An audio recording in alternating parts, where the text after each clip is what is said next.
Good afternoon, all. Thank you so much for joining us. My name is Christine Monhan, and I'm an assistant research professor at the Center on Health Insurance Reforms. I am excited to kick off the third and final installment in our current series of webinars on advancing diabetes coverage and access in the private health insurance market.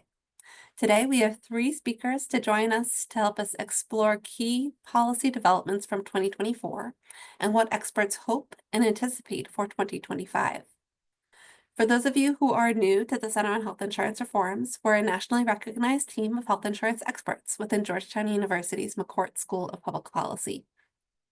We conduct legal and policy research and analysis, publish reports, and provide technical assistance to stakeholders and policymakers across the country, both at the federal and state levels. We have teamed up with the Leona M. and Harry B. Helmsley Charitable Trust to better understand the issues facing patients with diabetes who require insulin and the reforms that could improve coverage for them. To that end, today, we're excited to share with you some of our findings and let you hear directly from some of the amazing people with real-world personal advocacy and policymaking experiences whom we've had the benefit to learn from. Before we get started, I need to cover a few housekeeping matters. First, we'll be recording this, and we'll share a link after the call. If you like what you hear today, please share the recording with others in your networks to get the word out.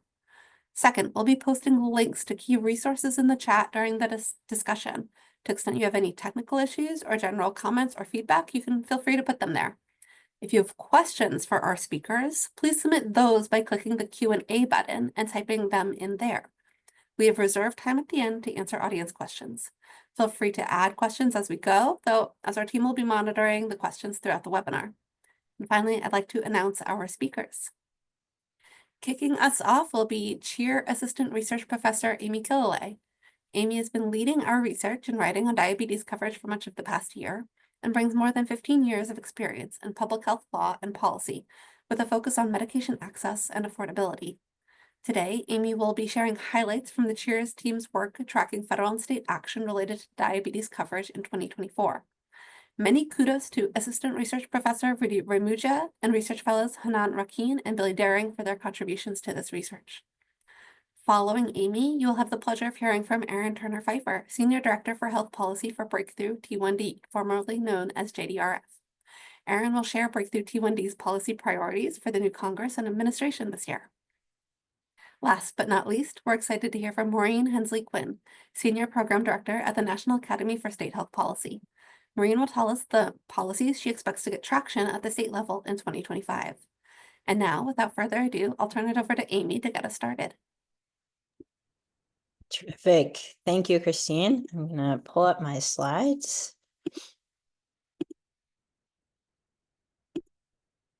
All right. So, hi, everyone. I'm so glad to be with you today. And as Christine said, what my role here is to set the stage for Erin and Maureen. And I'm going to give you a brief and a high-level overview of the 2024 state and federal policies that really had the greatest impact for access to care for people with insulin-requiring diabetes. And I will just say, because I think we can't sort of not say it, we are at the very beginning of a new administration and a one-party majority in both chambers of Congress. So we can probably expect that 2025 might not look exactly like 2024. And luckily for me, I will leave it to Erin and Maureen to prognosticate there, which is a high task. So with that, I am very sadly not going to be able to go through all of the different policy developments that had an impact on diabetes over the past year. So basically, this is going to be a highlight reel of the biggest hits. Basically when the Georgetown team and highlight to that team, because this was a lot of very tedious work, did a retrospective assessment. These are the three themes that really emerge as having the sort of the biggest impact and the biggest sort of prevalence, really being a lot of action at both the federal and state level. So we're going to go through each of these in turn, looking at federal actions and state actions. So coverage and cost sharing protections, prior authorization and utilization reforms, and pharmacy benefit manager reforms. And you'll see that some of them The policies that we'll talk about are specific to diabetes, and some of them are not specific to diabetes, but certainly have an outsized influence and impact on people with diabetes. So let's dive in for our first bucket, coverage and cost sharing protections. And I will say federal action here was actually fairly limited in 2024, but not non-existent. We did see some building on prior year's work from the Department of Health and Human Services on standardized plan designs. And if those of you have been on our webinar journey for the previous two webinars, we have talked about standardized plan designs as a way for a subset of the marketplace plans, to make it easier for consumers to compare plans and allow for better cost sharing options in plan designs, particularly for certain services. So, we saw basically a continued commitment to this design and a building off of previous work by HHS and the rule that came out last year. Moving to a different swath of the private insurance market, the Internal Revenue Service, the IRS, expanded the list of preventative services that plans can cover before the deductible for a health savings account, or HSA, to include both CGMs and insulin. So this is very diabetes specific. This is for anyone with a high deductible health plan that is eligible for an HSA. This makes it easier to afford insulin and CGM. So that was something that happened last year. And then in sort of a different turn, and something that I think we'll all be watching this coming year, and late in the year, the U.S. Supreme Court decided that it will hear a legal challenge to the ACA's preventative services requirements. So it's taking it up this term. We can expect a decision likely by the end of the term, by June of 2025. This is a different swath of the preventative services that I just referenced in the IRS guidance related to HSAs. This is a challenge to the provision of the ACA that says that most private health insurance plans, so very big swath of the private health insurance market with limited exceptions, have to cover the services that the U.S. Preventative Services Task Force, and you'll hear more about that body from Erin, that they have to cover any services with an A or B rating from the USPSTF without cost sharing. So the Supreme Court is hearing that. I will say, right now, the specific impact to diabetes of this court challenge is probably not significant, but as you'll hear, there are certainly efforts underway to include diabetes screening as a USPSTF grade A or B rated service. So more to come on that, and that's a late breaker and something that we'll find out more about in 2025. So at the state level, and you're going to sort of see a theme, we see a little bit more movement than at the federal level. And we saw movement across these sort of three areas of coverage and cost sharing provisions.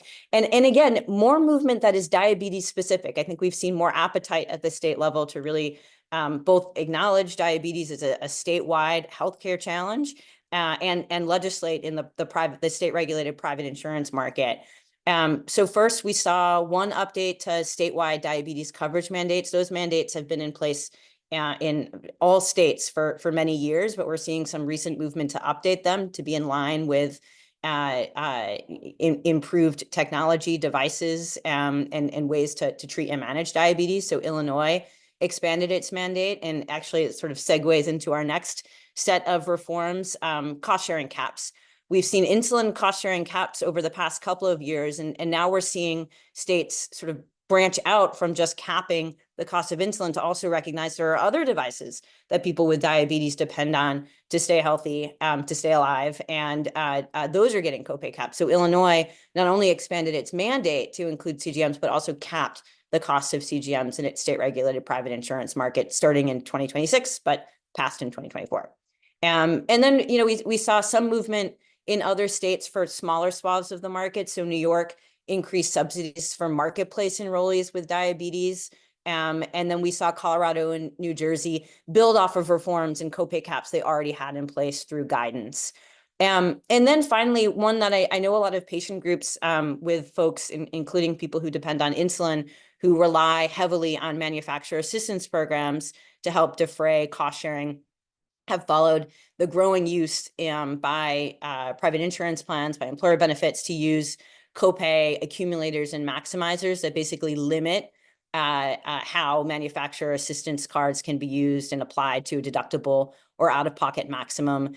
So states have sort of been jumping over the past couple of years into the fray on this and legislating to minimize or prohibit the use of those types of programs altogether. So we saw one state pass a law this year, but that's something that has been will likely continue on to the 2025 legislative session. So the second bucket, and this one is very much a live sort of topic at the federal and state level, and got a lot of action in 2024, and that's prior authorization reform. So at the federal level, this is an area where we saw, I think, a buildup of attention and action. I will just say too that I think this one is an interesting one to follow too, because it's not just sort of a health policy wonk issue or even a sort of patient group issue. It's kind of broken out into sort of mainstream anger and frustration across providers and consumers alike. And sort of in very much, I think, response to this, sort of growing voices of calls for prior authorization reforms, CMS, the Centers for Medicare and Medicaid Services, issued a pretty sweeping rule last year that covers federal marketplace plans, Medicaid managed care plans, Medicare Advantage plans, and really focuses on process protections for prior authorization. And then sort of along the edges, we saw a convening of a task force to look at AI regulation writ large, but certainly we've seen growing use of AI in utilization management decisions. Now, the executive order that stood up that task force was rescinded on Monday. So who knows what the future holds for AI regulation in the insurance space and in other spaces. But 2024 sort of saw a little bit of movement in that direction.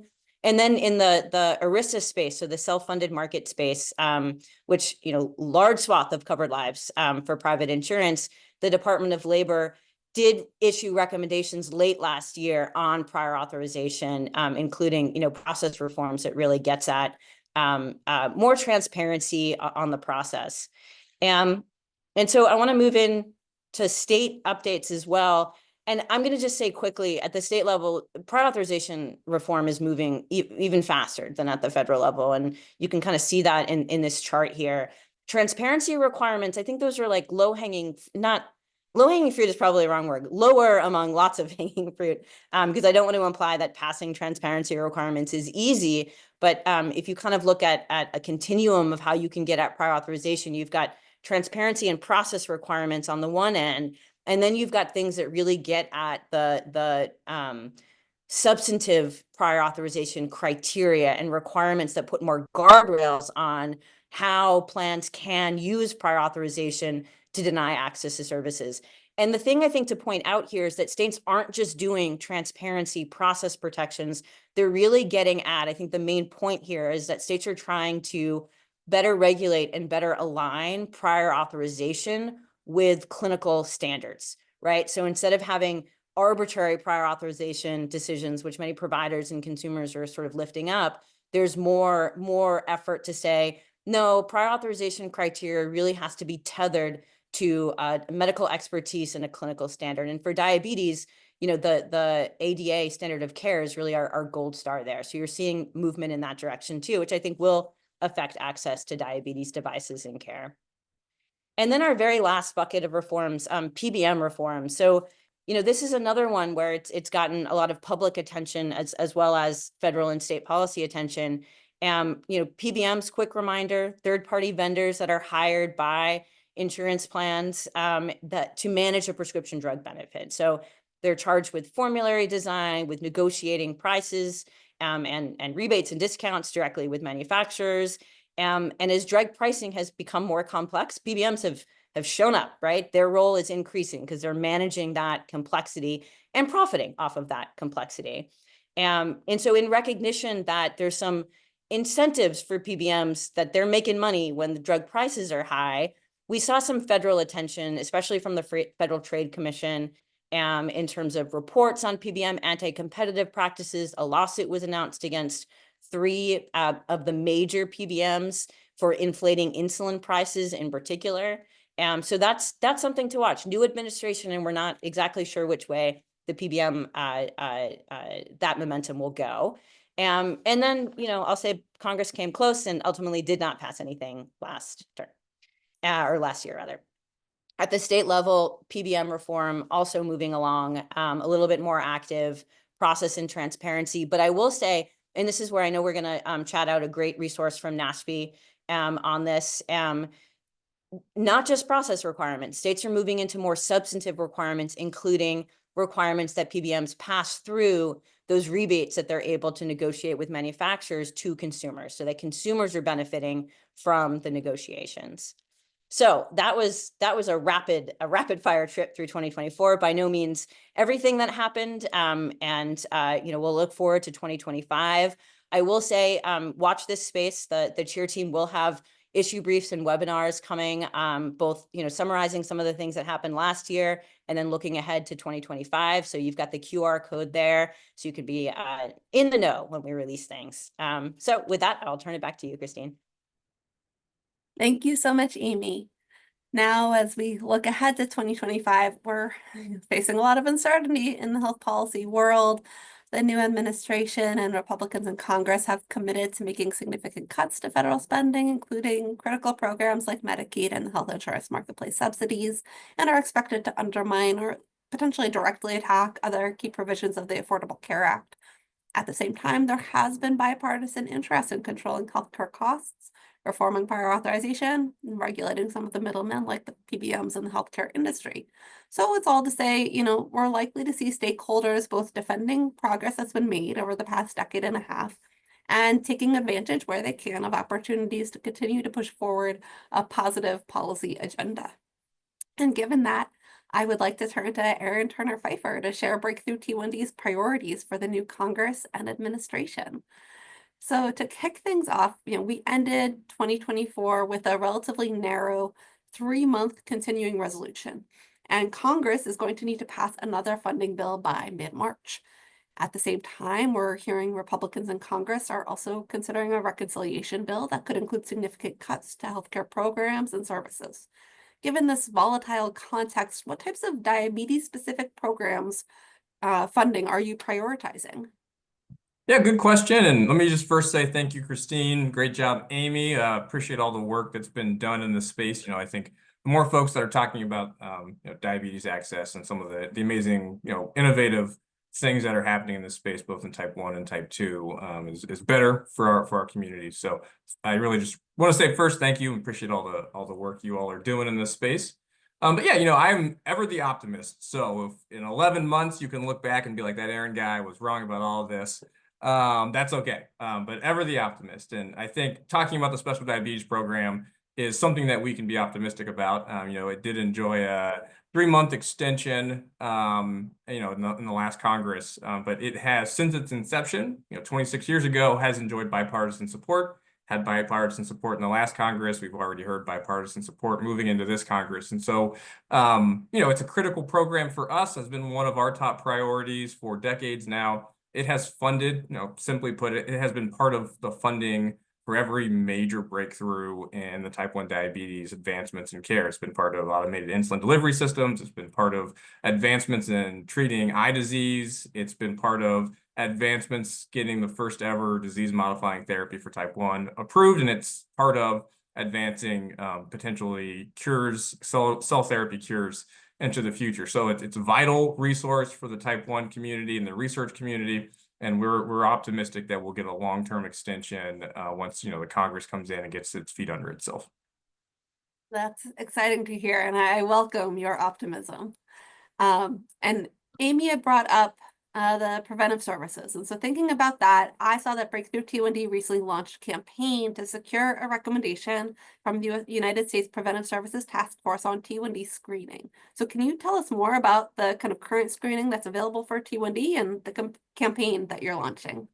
Yeah, and again, optimistic. USPSTF was around before the ACA. We're confident it'll be around after the Supreme Court ruling. So, the details might change, but it's still going to be an important standard-setting body, and maybe a different capacity moving forward, but still an important resource for the clinical community, and certainly the payer community. And so, one of the things, I mentioned the special diabetes program was part of funding the first ever disease-modifying therapy for type 1, teplizumab. One of the things that's happened since that therapy's been approved now a couple of years ago is there's a much more intense focus on type 1 diabetes screening in advance before onset. Too many folks get diagnosed in the hospital in life-threatening DKA.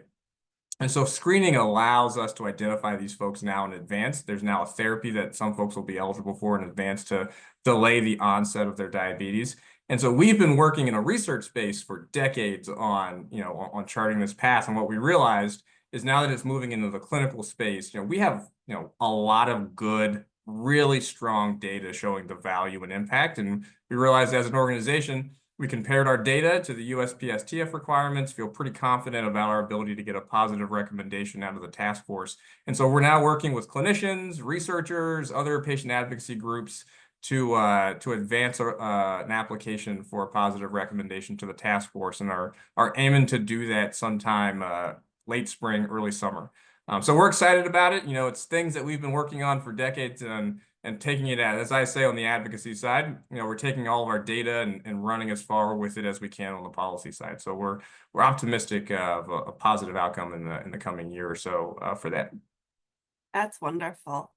And, with that, under current law, if it still stands with that USPSTF A or B rating, that means it'd be available, no cost sharing for majority of private health insurance plans. Obviously, affordability is a big concern, and it has been for millions of Americans. Affordability of insulin has been kind of primary topic of conversation kind of in the policy world for the past several years. Is kind of insulin affordability still a priority, and what action would you like to see Congress or the federal government take? Oh, absolutely. And I think, I mentioned SDP, Special Diabetes Program, has been a top priority of ours, and probably if there is a 1A, 1B, one of those is 1A, and the other would be insulin affordability. And so, I'm ever the optimist. What other topic other than insulin affordability gets you invited to the first Trump White House, and what gets you invited to the Biden White House? And that topic for us has been insulin affordability. And so we think there's going to be continued bipartisan support on this topic. There was in the last Congress. There's been strides made in this space. Both, the Medicare $35 cap is huge. That is enjoyed bipartisan support. As I point out, Biden White House kind of executed it. Trump White House came up with the initial idea. We've seen commercial payers taking steps. We've seen the manufacturers taking steps to lower their prices. So there's been a lot of positive developments in this space. What I think the type 1 community is looking for moving forward is security, right? A lot of these are voluntary. And this is life-threatening without insulin. And so we'll be working with Congress to make sure things like the $35 cap apply not just to Medicare enrollees, but also to commercial enrollees, so they have the security that there's always going to be affordable insulin available to them. That's great. And we've heard in our prior webinars in this series that, insulin isn't the only expense for people living with diabetes. Diabetes devices like continuous glucose monitors, pumps, closed-loop systems can greatly improve patient outcomes and quality of life, but they can carry a hefty price tag. Because of that, people may face high cost sharing or find that they need to jump through a lot of hoops just to get their provider recommended devices covered by insurance. Is there any action you hope federal policymakers will take to reduce these burdens? Yeah, I want to build on what Amy was talking about. I think the importance of devices for type 1 is, it's been a standard of care now for years. Pumps and continuous glucose monitors now, better sophisticated, integrated AIDs, automated insulin delivery systems, almost use an acronym, and closed loop systems are more folks are wearing them. They have real, tangible, almost immediate impacts on folks' ability to live productive and fulfilled lives. And so it's meaningful for the community to have affordable access to these. And what we're looking for on the CMS side in particular around prior auth is, we think, the process improvements are great. The appropriateness of the prior authorization being applied is what we're focused on, right? Because we know folks in the community are, they might have a 30-day supply and they're waiting to day 29 to find out if their prior auth has been approved, the device they've been maybe using for years, to make sure they're going to not have a gap in their supplies for that device. And so, we're optimistic, ever the optimistic, hopeful that as, Congress and CMS is looking at prior auth, it's beyond just the process improvement, right? We're looking at what's the appropriateness, and not just folks in the T1D community, but also clinicians who are, having to spend time and resources getting through prior auth to prove folks still have type 1 diabetes, every 3 or 6 months. So. And you've talked about how the STP and everything, that diabetes care is constantly evolving. And so is there anything else you're prioritizing this year on the legislative or regulatory front that our audience should know about? Yeah, I think I mentioned at the top, the Special Diabetes Program is part of funding now. We're on the precipice now of breakthroughs, call for the name, in type 1 diabetes cell therapies. And it's not just important to have the research, but we're also close to having potentially therapies hit the market. And so not just from an advocacy side, but organizationally, we're increasingly focused on how do we accelerate pathways through the FDA to get cell therapies to market, but also how do we build models of care that allow these products to get to folks who need them. And we're at the point, not just in type 1, but other conditions where the science is outpacing our ability to finance and provide for these therapies. And so we're looking forward to working with Congress, the new administration, on not just Medicaid and Medicare access, but how do we support the commercial payers as well to make sure that these future cures that are coming are actually able to make it to the folks who need them. That's exciting. And I wish you well with all of those efforts. And so thank you, Aaron. We will look forward to hearing more from you when we turn to the audience Q&A. Now we need to move on to our last speaker, Maureen Hensley-Quinn, and talk about what we can expect to see coming up at the state level. And so Maureen, let's maybe jump off where Aaron ended. And we're seeing a lot of exciting new, but likely very expensive therapies coming down the pike to treat diabetes as well as other conditions. What, if anything, are states doing to ensure people can access these new treatments while keeping cost in mind? Thank you so much for inviting me to this discussion. It's so important. Thrilled to be on this panel with these esteemed panelists, and really thank you to Chair for hosting this. My perspective, as you noted, is the state perspective. And I really like how this question and this topic was set up. Science is moving really quickly. It's very exciting. State officials also are excited about this, but it is the cost pressures they're feeling in order to make sure there's access to these amazing cell and gene therapies and others. So your audience may be aware that there are a few states that have been, through their Medicaid programs, testing out outcomes-based payments for new and emerging prescription drugs. There is an interest to use these kinds of outcome-based payments for new cell and gene therapies. And really what that means is there a true value for the payment that's being made? Is the payer, in this case, Medicaid, and the state with the federal government, are they achieving the health outcomes by paying for these treatments that they ultimately want to gain for those they're serving? And if they're not, trying to hold the drug manufacturers accountable to that. And so working out very detailed agreements about expectations for health outcomes as a result of the payments that are made and the access to the medications. And there is an interest in pursuing this kind of model with cell and gene therapy. There was a model that CMMI was just starting. They had conceptualized something very specifically for sickle cell, so not diabetes, but as a way to start modeling if this kind of approach would work. We are aware that the new administration is taking stock of this and may not move forward with this. I know there was an executive order that came out that is calling the model into question, but I still know that states are very interested in pursuing this sort of outcomes-based contracting and other innovative ways to pay for these high-cost drugs. The option is not to not cover them. It is how to make sure they are being accessed by those that need them the most in the most affordable way possible. I do think in 2025, there's going to be a lot of experimentation with payment for these. Look forward to seeing what comes from that and seeing how the private health insurance market can learn from and look at these Yes. models and then adopt them for broader population. It's a really important kind of testing ground and kind of proving these concepts work. And so then, just thinking about kind of the more everyday care people living with diabetes currently depend on, as we discussed with Erin, insulin, CGMs, pumps, et cetera, they're already can be imposing significant financial burdens and barriers for many people, or accessing them can be a barrier. They face barriers accessing them. And so will this continue to be a priority at the state level in 2025? It definitely will be. And I am fortunate enough to follow Amy's presentation on standard plan design as one area where states, particularly the state-based marketplaces, are focusing.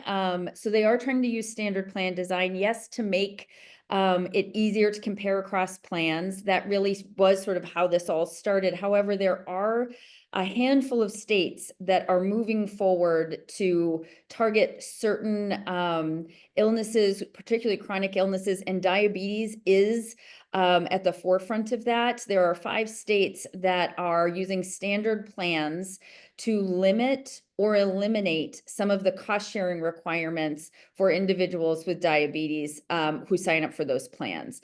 And in doing so, they are convening a panel of community-based individuals, those with diabetes, but also insurers, clinicians, to design how this benefit is going to roll out and ensure people with diabetes are getting these benefits without going through their deductibles, which we know can be high.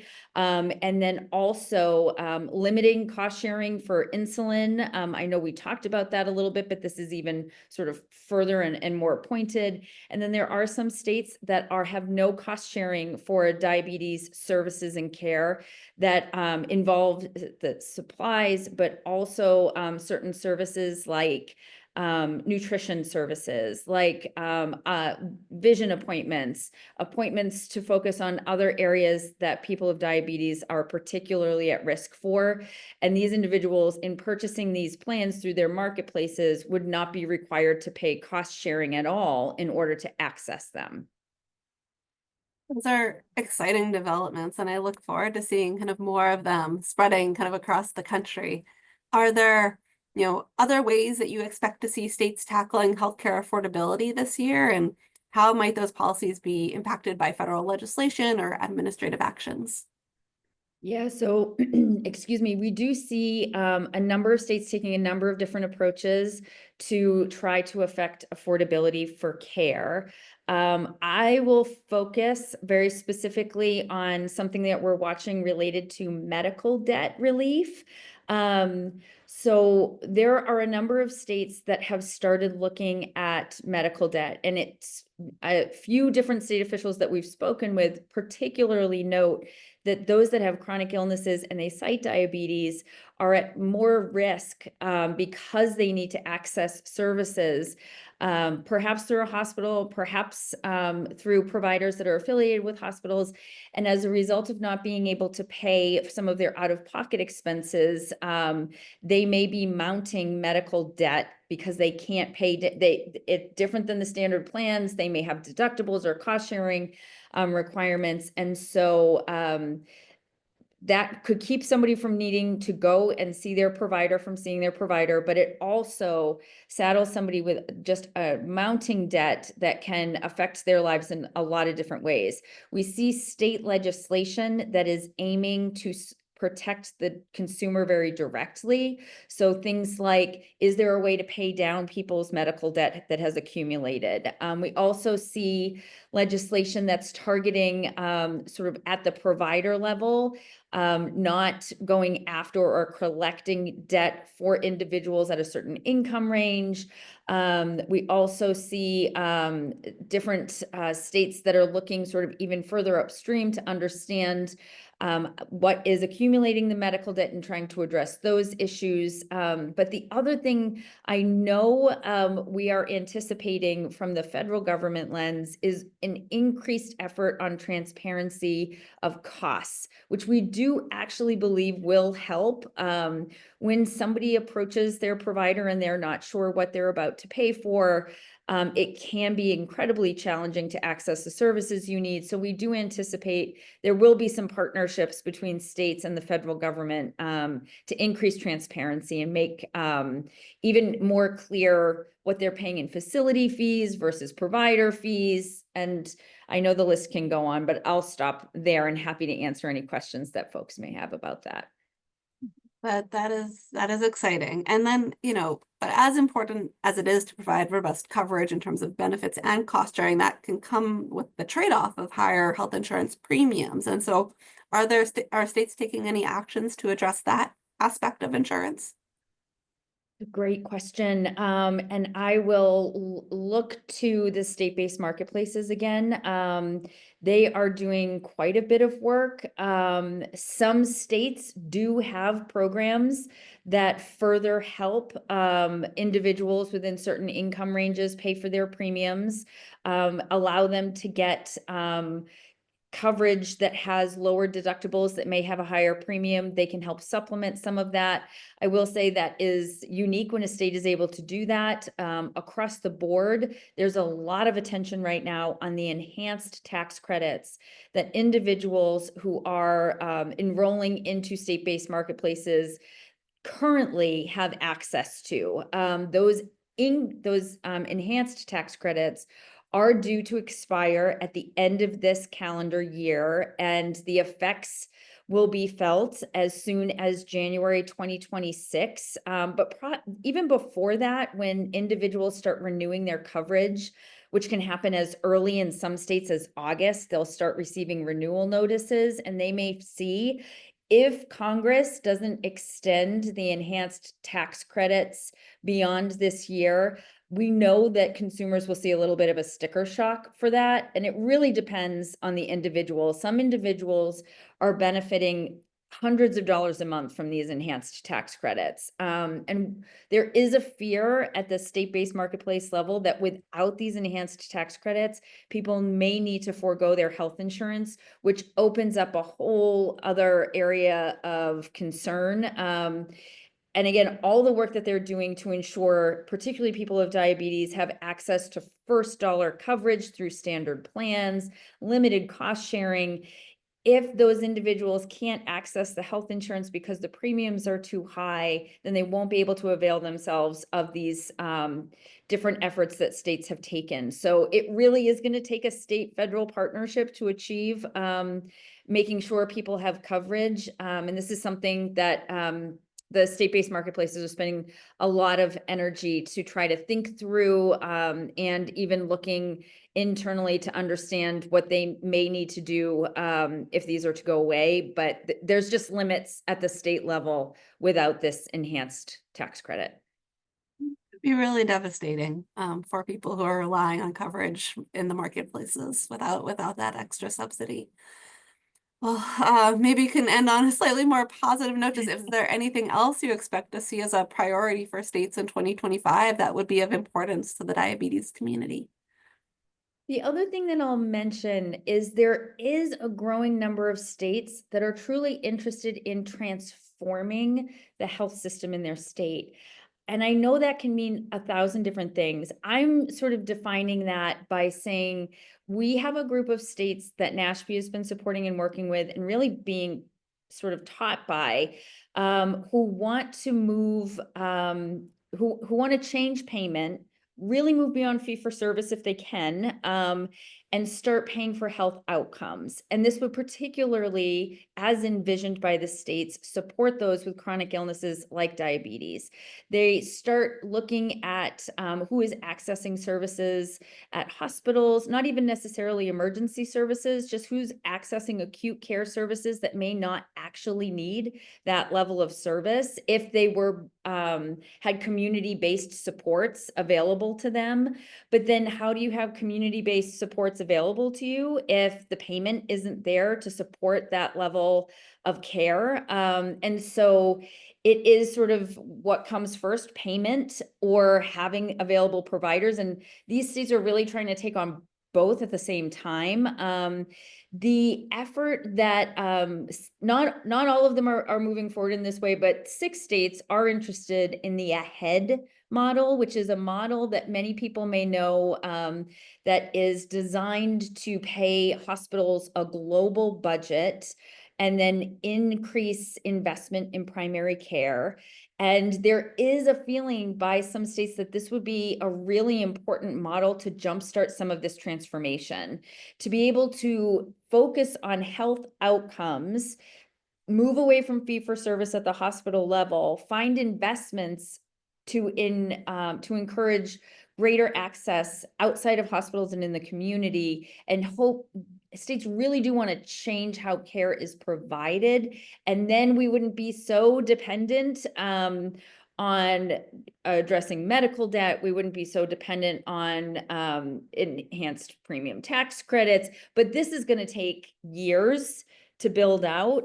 However, there is a lot of energy and there's a lot of focus on this. It is a focus on primary care, but it's a focus on what is the definition of primary care and how do you make sure that you have some level of specialty providers for individuals that have chronic illnesses like diabetes to keep them from needing to access more expensive and perhaps unnecessary acute care services. So we're optimistic that there's going to be some real energy and innovative thinking on just changing the dynamic. That is exciting to hear about, and I hope that goes well. Maureen, thank you so much for sharing your expertise with all of us. And with thanks again to Amy and Erin as well, I'd now like to open up the floor for audience questions. If you haven't already, it's my understanding the Q&A feature might not be appearing for everyone. So feel free to put your questions in the chat and we'll be monitoring that as well. So to bring to our attention. And our team will also be putting some resources and events related to this conversation into the chat. And we welcome all participants to share any of your own resources that you think would be valuable for folks participating to see. To kick things off, I know we were just talking about outcomes and an outcomes-based payment, and I did see we got a question recognizing that because diabetes affects so many other organ systems and chronic diseases, fatty liver disease, chronic kidney disease, cardiovascular disease, what sort of outcomes do states look at and think about when, conditions can be so complex? Is that kind of, how do they address that complexity? And I'll direct that to Maureen first. I should have said that, but welcome any insights you have. Yeah, so it's an excellent question. I don't have an easy answer for that question. I will say this is part of what goes into these outcomes-based contracts. So to date, the states that have been leading the way have been Massachusetts, New York. I think there are a couple others that have started, Oklahoma. There are a couple others that have started down this line. And they have been very targeted prescriptions for very specialized illnesses. And so diabetes is going to be a challenge. So I'll just recognize that. But as they've started looking at some of these very specific illnesses, they are working directly with manufacturers and they are looking to what the FDA has approved. So it's really based in clinical science. I am not a clinical scientist, but I expect as we learn more about the cell and gene therapies that are becoming available, that they would be looking at a sort of broader outcomes, but they would also have to have very detailed outcomes as well. And to your point about diabetes affecting multiple different organ systems, it would have to be comprehensive. But I don't have an example to point to say, here's the list and here's what's going forward and here's how it's working. It's something that states are interested in doing moving forward, but we don't have a great example yet. Got it. And one just quick follow-up on that. Are you able to share the 5 states that are using these standardized plans for cost sharing and chronic disease that you had mentioned earlier in your comments? Sure. So again, these are the state-based marketplaces that are using standardized plan design to focus on limiting or eliminating cost sharing. It really is sort of a range. But we know of the District of Columbia, Maryland, Massachusetts, New Mexico, and Connecticut. And these states are always learning from each other. There are other states that are using standard plan design, but these are the states that are specifically focused on diabetes and have first dollar care for at least some level of diabetes care. Again, there are a couple of states in there that is just insulin. And then we go all the way to Maryland, Massachusetts, I believe DC, that expands limited or no cost sharing for other services, other medical services. Thank you. I think Colorado might be in there too, although it's more limited for their Colorado option plans, which is kind of a subset of the market, even smaller than just the marketplace.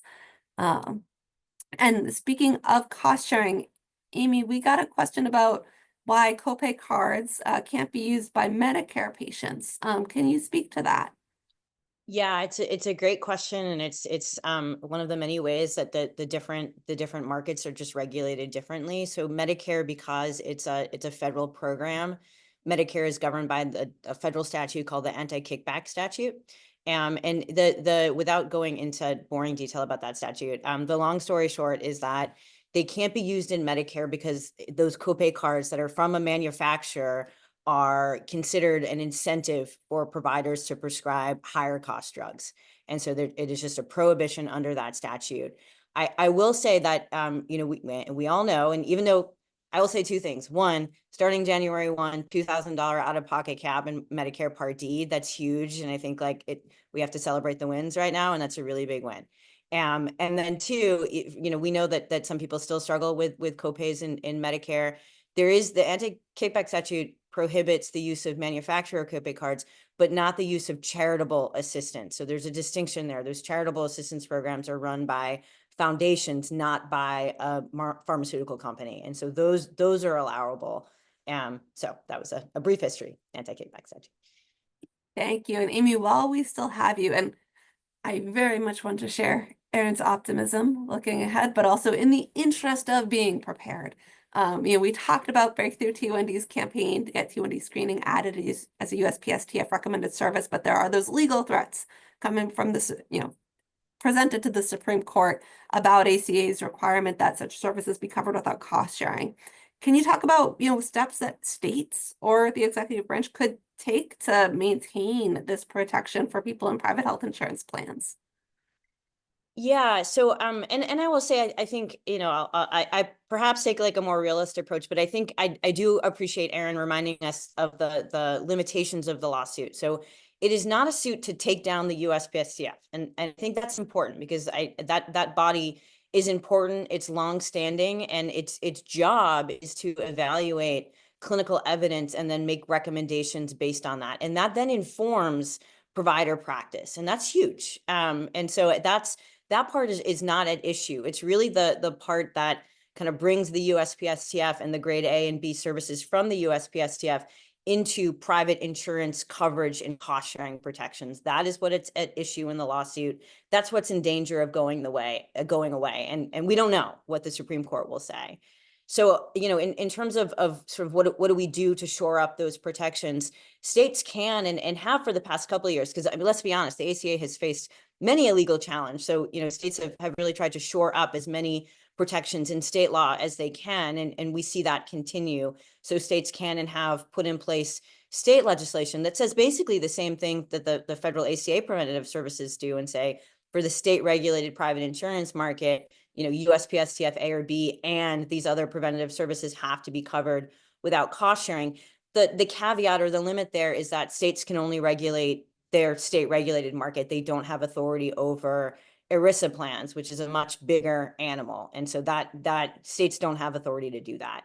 But we should protect what we can. And so states are certainly going that direction. I think in terms of executive action, I don't know. I don't know what appetite there really is in that direction, or what could happen. I think, we will just have to wait and see, and I won't conjecture. I do think that, as we approach the court case, you're going to see, folks weigh in who have a lot to lose. And so I do think, the amicus brief route and sort of lifting up the importance of the services makes sense.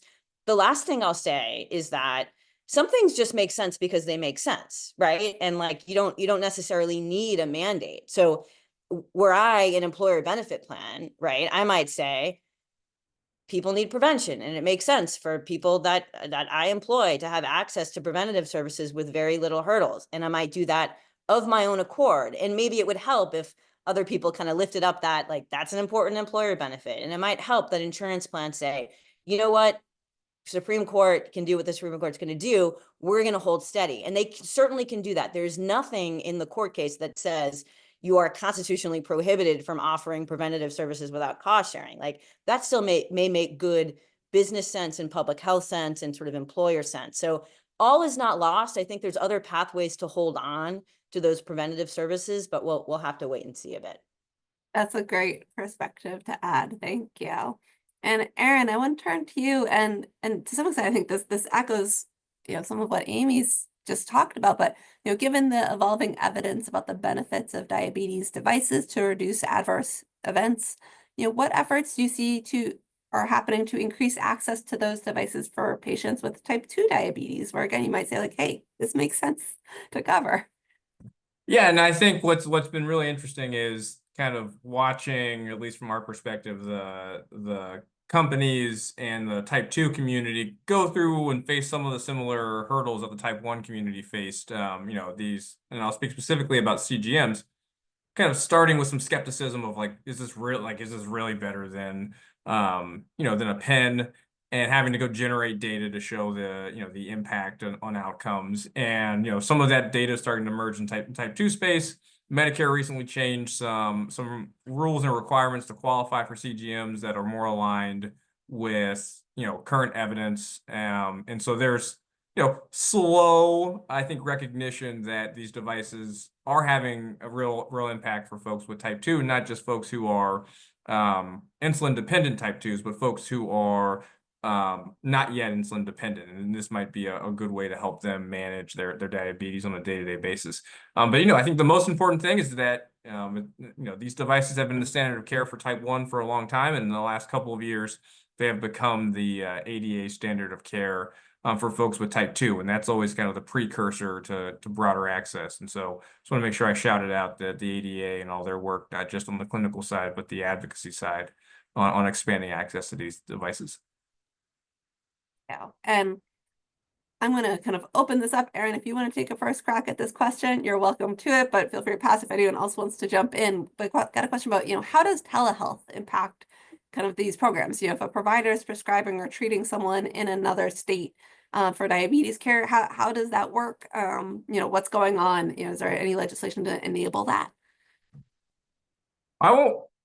I think I'll just give the community's perspective. I'll let Maureen and Amy talk about the policy pieces of this. But I think one of the benefits of having a telehealth option is one of the things that we hear the most about is how convenient it is for a parent with a kid with type 1 to maybe not have to take off work to go to the doctor. They can go out to their car or take it from their office. And so that flexibility is really important, especially if you're trying to, if you've got a young kid with type 1 and you're trying to figure out what's the best device for them, or a teenager who won't wear the device. This flexibility is really important for families. So I just want to highlight the importance of the telehealth aspect, but the details of the policies are a little outside of my expertise. Maureen or Amy, anything to add on that front? Amy may have much more information to share than I do. I will just share from the state perspective that by and large, telehealth has, I would say, has been embraced across different payers. So Medicaid, state-based marketplaces are individual market coverage, commercial coverage, employer coverage, state employee health plans. There's so many benefits to that. And I think the issue that was also underscored in the question is like across state lines. That's when things get tricky, and that's when the policy issues and the legal issues come into play. But I do know that during the public health emergency, it really helped clear the pathway to have the federal government allow states to be able to work across things. That was a problem pandemic. I do think that there's been efforts that states have put in place to try to clear some of those barriers, even post pandemic, and some of those flexibilities. But I haven't heard any state that wants to pull back. It's just managing some of the legalities with that. But I don't know if there's more to say. The only thing that I would add, and thanks for someone raising this in the chat is as well. So at the federal level, and Maureen is absolutely, I agree, you know, COVID-19 kind of changed how we think about telehealth, and in many ways accelerated federal and state flexibilities that expand telehealth. So we saw, you know, at the federal level, Medicare really expand some of the what had been kind of restrictive policies around use of telehealth. That can has been kicked. So those COVID era flexibilities are still in place, but I think that there's still movement to make them permanent, and we'll see if Congress does that this term. The other thing that I will add, and this really came up in our research over the past year, where we were talking to folks in different states and about telehealth and the impact of telehealth on folks with diabetes. And one thing that we did hear sort of loud and clear is that you know, telehealth is really only as helpful and sort of expansive for folks as the technology and as broadband access allows. And so folks in rural areas who do not have the same broadband access as folks in other more populated areas are not seeing the benefits that they could through telehealth. And so we heard loud and clear that broadband investment really needs to go hand in hand with telehealth flexibilities and telehealth investment. Just to wrap things up, I'm curious if Maureen and Erin, you can both share kind of your thoughts on what resources or actions are most helpful. Maureen, for state policymakers, you know, what do they need to hear or see from folks in the diabetes community? And Erin, same at the federal level, you know, what can folks do who are engaged? I will just say I really appreciated Amy's overview, and a couple things jumped out at me. There are so state legislatures are meeting right now. There is a number of different policies that they're considering that could have an impact on this. So standard plan design could be legislated at the state level. PBM absolutely legislated. Issues around cost. NASHP is tracking all of these things, and states really want to hear directly from the individuals that they are intending to serve with these policies. And I will just say most recognize that they don't know what it means to have these policies in effect, and how that makes the experience on the ground. And so I would just encourage, as state legislatures have kicked off, and I know that it's crazy keeping up with those schedules, but even sort of written testimony or anything, if there's something that could be meaningful, I would just encourage folks to share that. Yeah, and I would echo that. You know, I think the most important thing that we tell folks living with type 1 is to come talk to policymakers about what it's like to live with type 1.